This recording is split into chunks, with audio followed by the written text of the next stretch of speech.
Hello, hi, it's me. And as the title says, in this video, I'm gonna be talking about my weird phobia.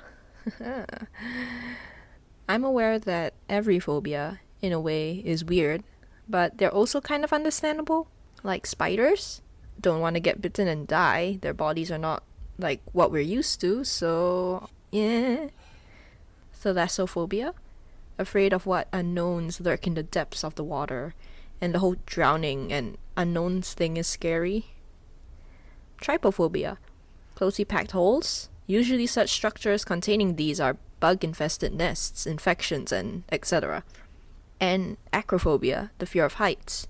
Makes sense because, if you were to fall from high heights, you kind of go sploot. But these phobias are relatively common and people are easily seen discussing it. But I've rarely ever seen anyone speak out about my weird phobia. So, what is it then? So here it is. My weird phobia is Anemophobia, also known as Anemophobia. I hope I'm pronouncing that right. What does that mean? Fear of Nemo. It means fear of winds.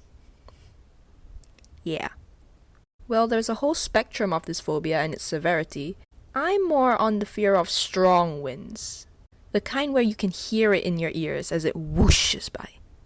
Now that I've revealed that, you might be waiting for me to tell you why I'm afraid of it. After all, who doesn't like a nice breeze in the hot climate of the boiling equator? Since young, I've had this phobia, though I myself didn't fully understand what about it caused such a fearful response.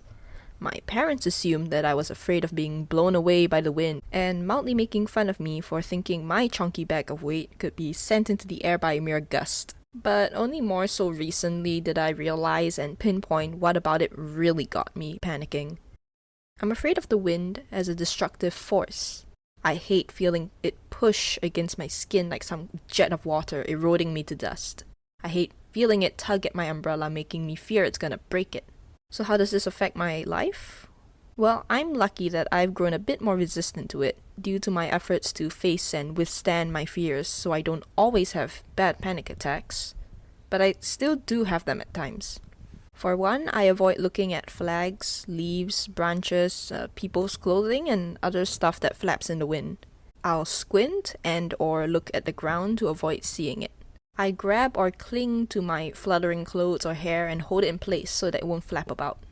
If the wind gets into my ears to the point where I can hear it, I'll cover my ears, and if the wind gets to a certain threshold, I will abandon my dignity and just dash for shelter to hide in.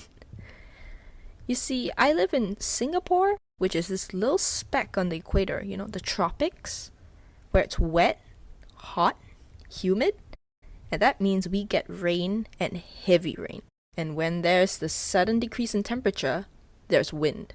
And in rain, there's umbrellas. And umbrellas mean I'm forced to feel the power of the wind. I dislike and fear this experience so much that sometimes I'll try to tolerate the rain if I don't have to worry about getting my stuff wet, just if it means not opening my umbrella. I remember once earlier this year, I think, I was going somewhere in a new area and it started to rain pretty heavily. I took out my umbrella reluctantly, and since it was a place I'd never been to before, I didn't know the route well, nor any nearby shelter available. I was getting lost because of my panic clouding my judgment, and it just fueled the time of me staying under the windy rain with my umbrella being tugged constantly.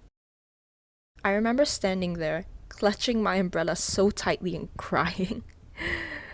Stressed and terrified out of my mind, wishing I could just die on the spot to avoid being in that situation for another moment. So yeah, that's my embarrassing little phobia I've mentioned to some people before.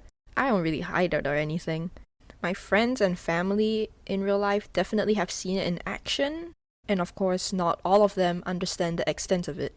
I mean, even I didn't fully understand the extent and reasons for it until late last year when I reflected.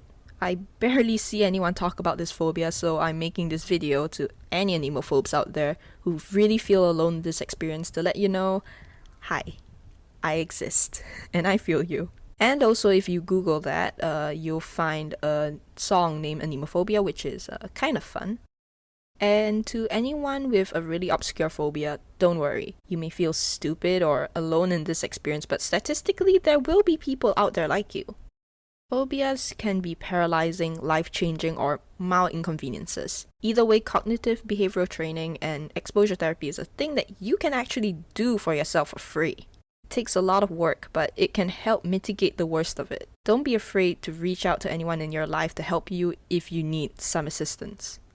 And to those without the obscure phobias, please be understanding to those who do, or just anyone. Nobody is afraid of something for no reason. There may not be a good logic behind such a response to it, but it makes full sense to the person with that fear.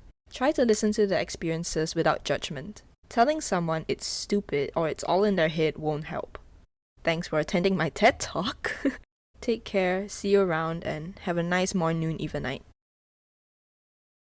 Hey, so you may have noticed I look a bit different from my last narrative story video thing. Well, if you follow me on Twitter or join my Discord server, you'll be able to see how my avatar's design changes over time, what features solidify into the ones you see now, and other fun alternatives. I'm not trying to dig for more followers, I just want y'all to know how to keep up to date since I don't really upload here as much since with school. Yeah, see you around, bye!